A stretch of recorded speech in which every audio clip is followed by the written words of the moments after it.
Coucou les filles, j'espère que vous allez bien. Prisca Karine Ombouiri, femme d'action épanouie. J'espère que vous allez bien, que ça se passe bien chez vous. Chez moi, ça va, je suis là, je tiens le coup. On franchit les obstacles tous les jours et ça va. Aujourd'hui, je viens pour vous parler de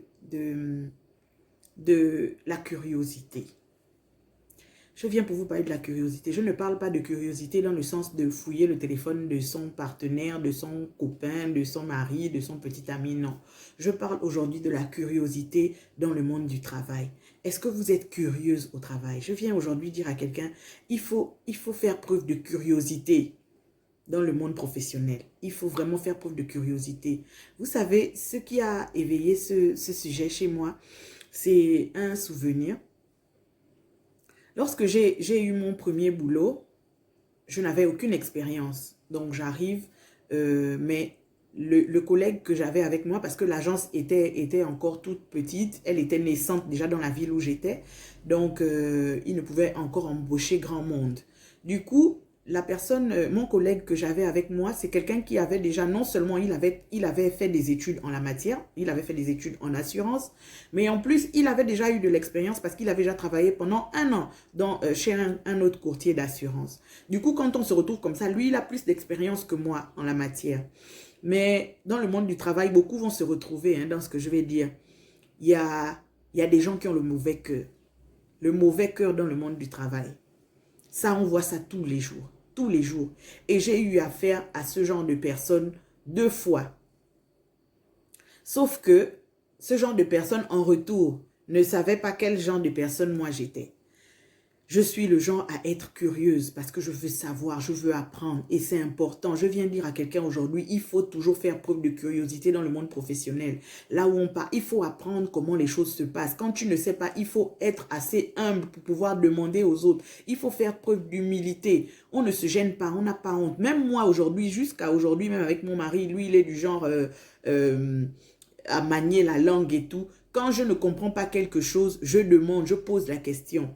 Je pose la question, quelles que soient les grandes personnes avec lesquelles je me retrouve souvent. Quand il y a un mot qui est employé, qui est prononcé et que je ne connais pas la signification, je pose la question.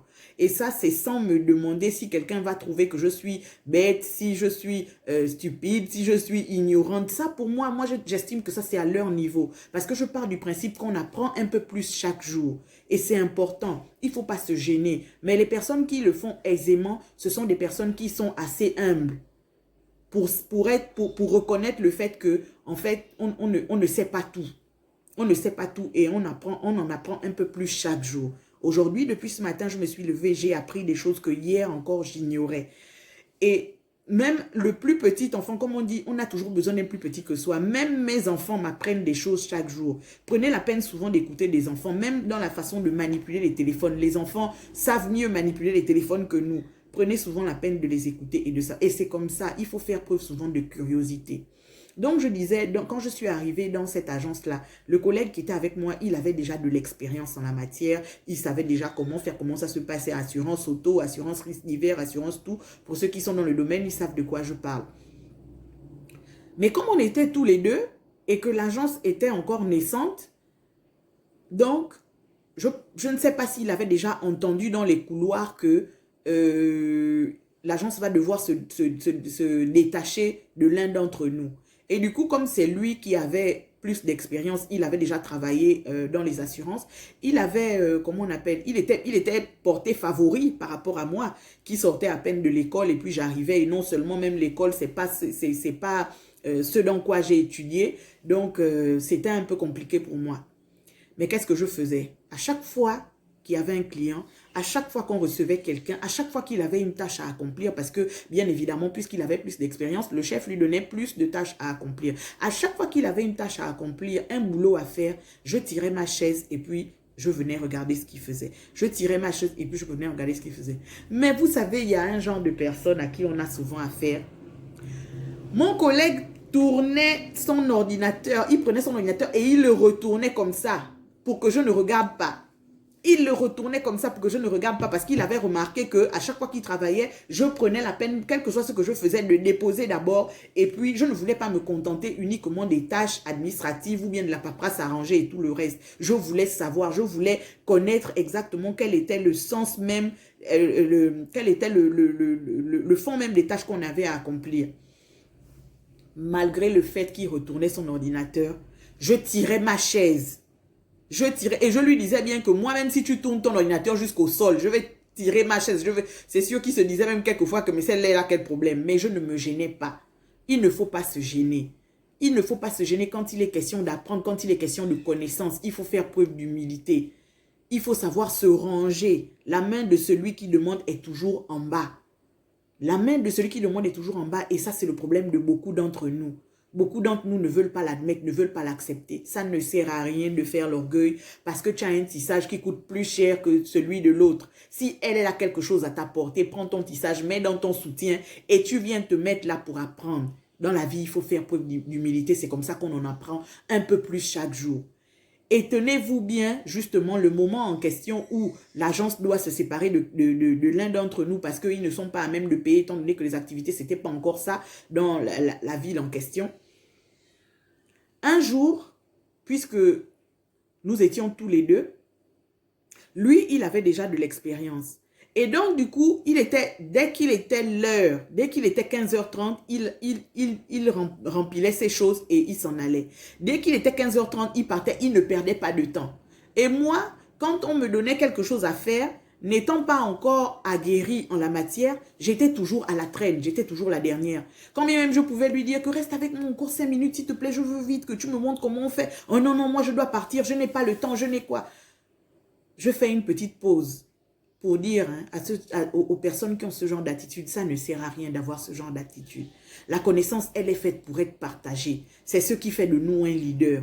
Un leader, c'est celui qui apprend à l'autre ce qu'il connaît. Pour que le jour où tu n'es pas là, l'autre arrive à faire. Et ça même, ça va t'enlever une épine du pied. Imagine-toi, vous êtes deux dans l'entreprise, vous êtes deux dans le bureau, vous êtes deux dans la société à faire la tâche. Mais si tu prends tout sur tes épaules, que tu ne veux rien, mais même le jour où tu auras un souci, que tu devras t'absenter, tu seras mis en mal. Tu seras mis en mal. Tu risques même de rater ta permission parce que tu es la seule personne qui sait faire ce qui fait rentrer de l'argent dans la boîte ou bien tu es la seule personne qui sait faire cette tâche-là qui est primordiale pour le fonctionnement de la boîte. Ça ne sert à rien d'être comme ça. Quand on connaît quelque chose, il faut avoir l'humilité de pouvoir le partager aux autres. Et c'est ça la grandeur d'âme, la grandeur d'esprit.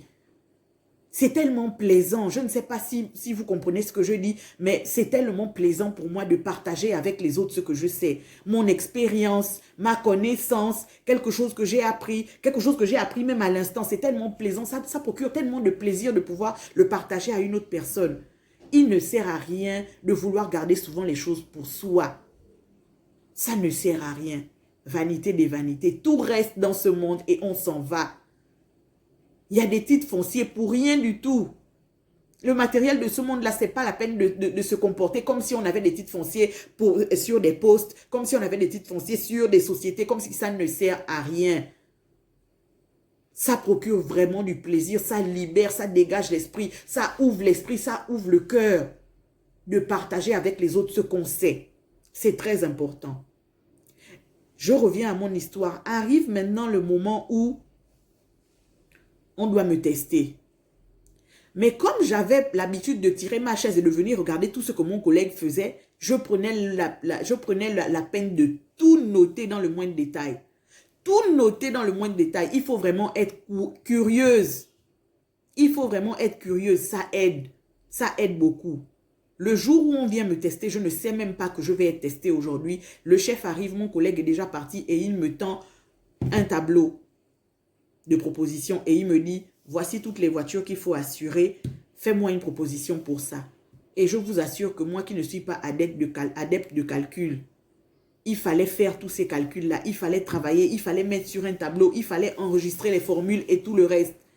Moi, je n'ai jamais été bonne en calcul.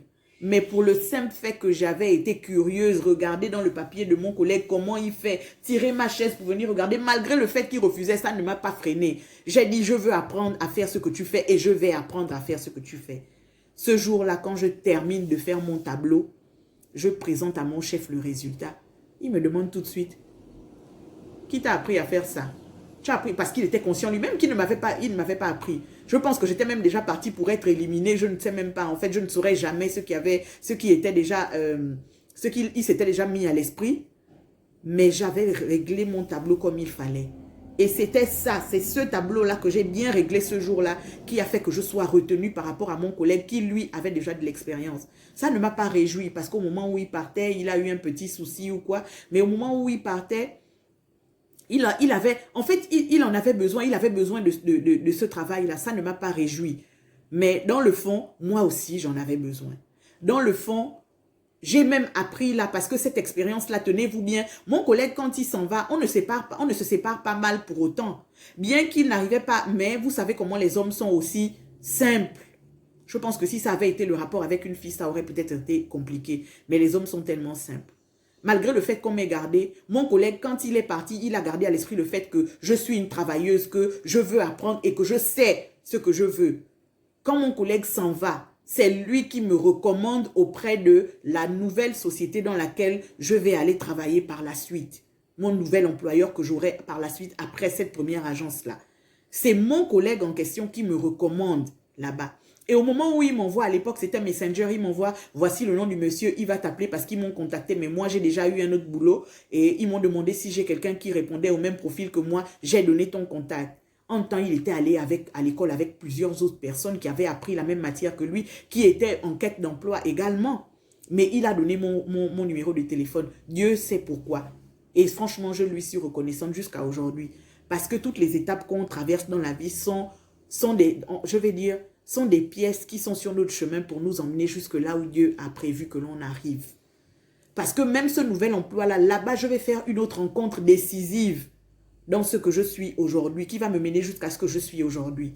Donc, vous voyez, il me recommande à la société. Je lui envoie même le message pour lui dire que, mais moi, je ne connais pas encore grand-chose. À peine 4 mois là que je suis là, je ne connais pas encore grand-chose. Comment tu vas aller donner mon numéro? Qu'est-ce que je vais aller raconter à l'entretien? Il me dit, tu vas y arriver. Je sais que tu sauras faire. Tu vas y arriver. Il n'y a rien de compliqué. Même quand je m'en vais me présenter à l'entretien, je ne suis pas vraiment sûre de mes capacités. Mais c'est quand je vais arriver dans la boîte que je vais briller maintenant.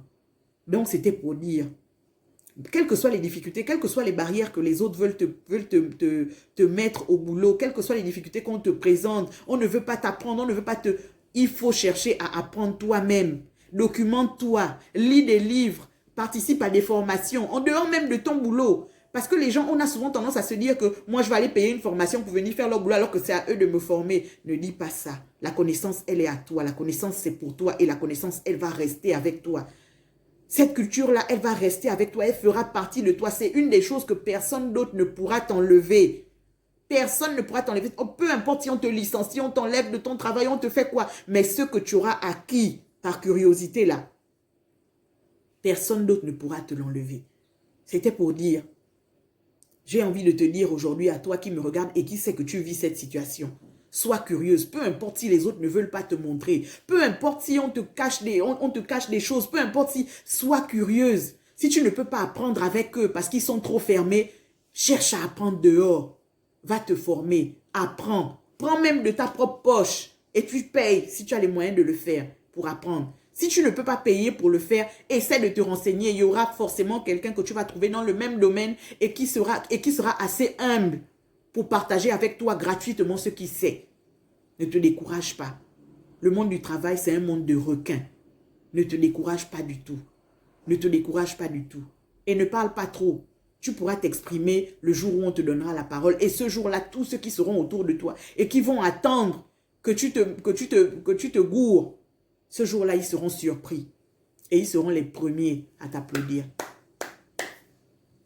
Ils seront les premiers à t'applaudir. Je n'aurais jamais imaginé que mon collègue là aurait été celui qui allait me recommander dans la prochaine société dans laquelle j'allais travailler. Donc c'est pour te dire, sois curieuse. Si tu ne peux pas apprendre avec tes collègues, cherche à apprendre en dehors de ce cercle-là. Et tu verras, tu m'en diras des nouvelles. De bonheur et de vent. Prisca Karine Ombouiri, femme d'action épanouie.